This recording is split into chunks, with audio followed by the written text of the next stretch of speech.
Hello, reader friends. I'm Misty Beller, and I'm excited to read the first chapter from Faith's Mountain Home, which is my book 3 in my latest series from Bethany House, the Hearts of Montana series. So let's get started.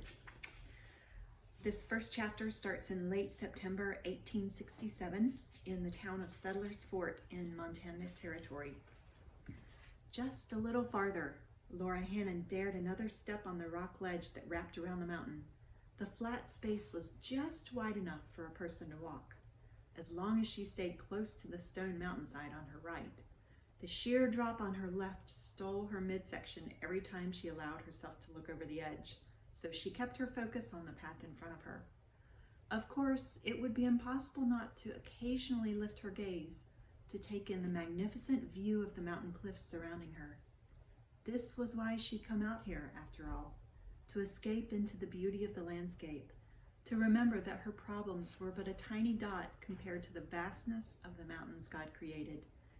And yet He cared about each one and loved her enough to help her through anything she might face. She paused to soak in that thought as she inhaled a deep breath of the cool, invigorating air. Then she stepped forward again. Her boots slipped, skidding toward the edge of the cliff. Bits of loose stone skittered out from under her foot, tumbling off into the empty air. With a squeal, she scrambled to the right, throwing her weight toward the rock wall, away from the edge. She landed hard on her right foot, sending a jolt of pain through the ankle that had always been weak ever since she broke it as a young child. As she struggled to settle her trembling and still her racing heartbeat, she repositioned her feet onto solid stone. The right ankle held, only a little pain still throbbing through the joint. Barely daring to breathe, she eased upright, pulling away from the cliff wall just enough to stand straight. She took a deep breath, then eased the air back out. She was fine. She'd not fallen, and if she was careful, she could explore a bit farther before turning back.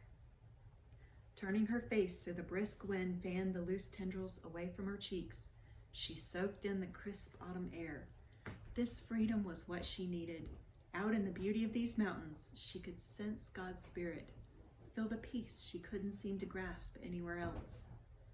Even in the cooling temperature of late afternoon, perspiration beaded on her face.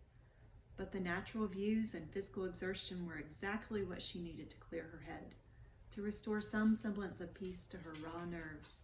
She thought hiding herself away as an assistant in the doctor's clinic these last 3 months would soothe the lingering effects from the kidnapping. At first, the peaceful atmosphere around the Bradleys' home and clinic had proved some healing. But lately, the walls had seemed to close in on her, especially since every day she helped care for one of the men who'd taken part in her kidnapping. Aaron hadn't been one of those scoundrels who'd hurt her. In fact, he'd actually tried to help her escape once during that awful ordeal. And he'd paid far worse for his part than she'd ever meant him to when she shot him. An accident that shattered his left thigh bone and possibly rendered him unable to walk for the rest of his life. She still battled the churning in her middle when she thought about the effect of that one single mishap. If she'd only taken a half-second longer to focus her aim, if only Aaron hadn't dived for Rex to stop him from shooting her, she might have hit the man she'd intended to shoot, the one who'd been aiming his gun at her. God, help me move forward somehow, she whispered into the mountain air. After another moment, relishing the breeze, she turned back to the path she'd been following.